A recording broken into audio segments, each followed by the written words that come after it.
Hi, welcome to my craft room. Carol Gatton, your Stampin' Up! Demonstrator, and I hope you've had a moment to check out the video I just uploaded on the baby wipe technique. We're now going to take that panel and make this card.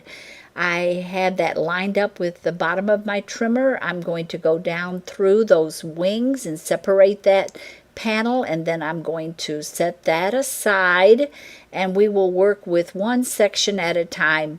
Our focal point is the larger butterfly, so let's separate this and line that up. I always want to retain the bottom portion of my butterfly. I personally like that, those little little points coming down. Okay, so now I am going to trim the one side and turn it around. I am making a 1.5 inch square. So I'm keeping my eyes on that 1.5 on my trimmer all the time because I want to make sure that I'm not extending over. Now I need to take some off the top, and I will have that all lined up. So we'll remove that, and I've already cut a panel of the Lucky Limeade that we're going to be adhering that onto. So let's go ahead and just put it on there and bring in our second piece. So let me see, what do I want to do here? I think I'll take away just a little bit of that solid butterfly that's been stamped in the Pacific Point. And then I'm going to flip it around, and let's look at my 1.5. Remember, keep your eyes on that all the time. You do not want to cut away more than that 1.5. Okay, bring that down. And I think this is pretty obvious what we're going to do next. We just need to take off a little at the top and a little at the bottom, and that will look very uniform. I love the way the combination of this colors turned out. Isn't that pretty? Okay, now we have our second one on our panel, and let's move on. I'm taking off just a little bit of the bottom, and then I want to separate these. It's much easier to always work with one at a time.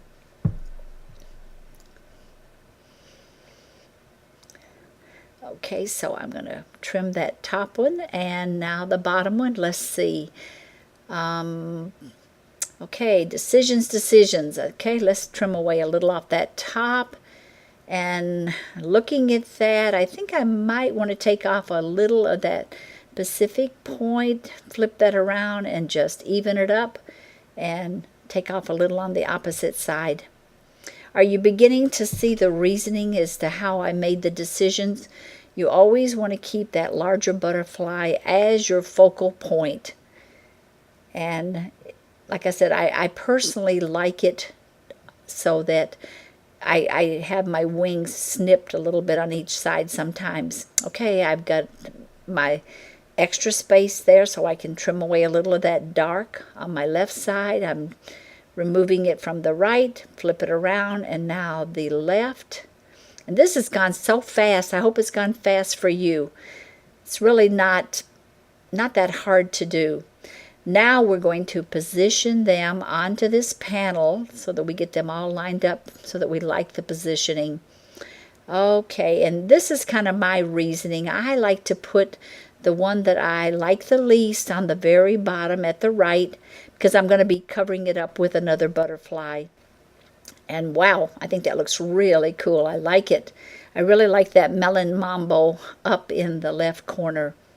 And look how cool those two matched up so nicely.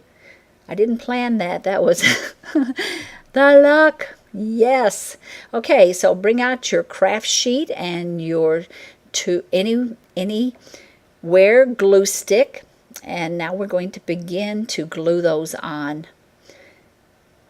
And if you work from the one side, taking the top and then the bottom, you begin to form a line that's going to make the second side so much easier to adhere. So now we have 3 down and 1 to go. And this is our last one, and very, very easily done.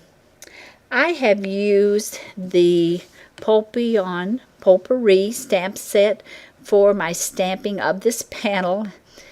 And right now we're going to now add our doily to the background of this panel.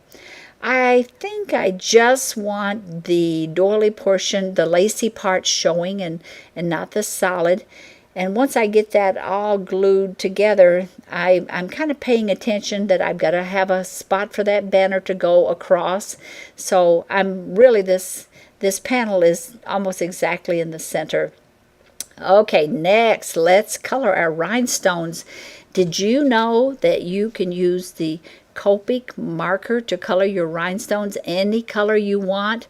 I am using the YG03 color to do that. This is our elegant butterfly punch, and I'm punching out an extra one out of just a scrap of paper that I'm going to adhere onto the one that I had stamped in the previous video. And I want to use the Anywhere glue stick because I want to make sure that is thoroughly covered. Every little bit of that is covered with adhesive. So now just take a second and kind of work that together. That's pretty simply done, but you want it to look like one. But this is going to give body, and you're going to need that. After you get that exactly together, then you're going to fold that in, pinch that at the bottom, and now open it back up and let that dry completely, and then we'll shape it.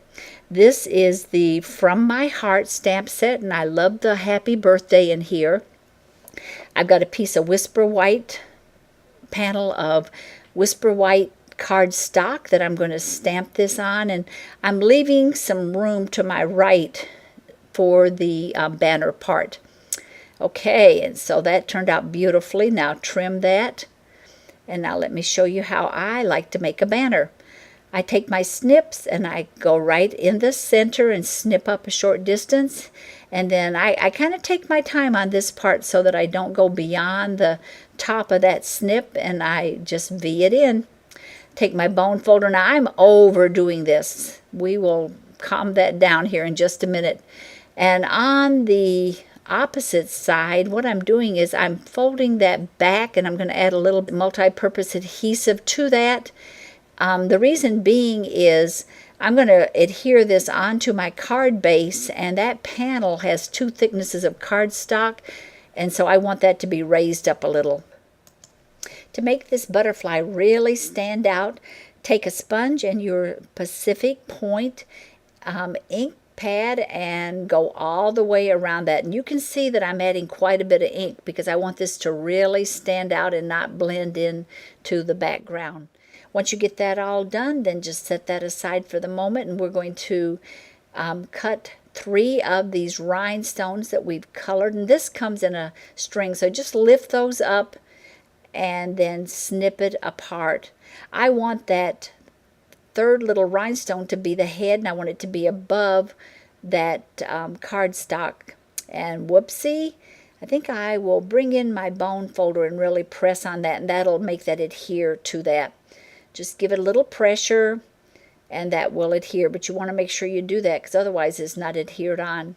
And then I'm going to put my pointer finger behind the butterfly and my thumb right in the center, and I'm going to begin to shape this. I'm pushing from the back onto my thumb. Okay, now let's do the other side. And when you're doing this, take your time and roll that, and don't make a big line in there. What it is it's supposed to be kind of a roll look, not a crease. All right. We're doing good. Okay, I've just laid it on my card just to get a feel for where I want that positioned. And I like the idea of that darker Pacific Point right behind this butterfly. And I'm using the multi-purpose adhesive. That's a real good one that'll really stick. And now I'm going to use my bone folder, I think, just to hold that down for a second. Okay, and now I am putting the multi-purpose adhesive on the portion that's going on my cardstock and to hold down the V part of my banner.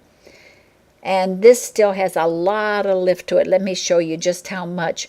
I like to put like a tissue in that so that it doesn't crease in any one place when you're mailing that card.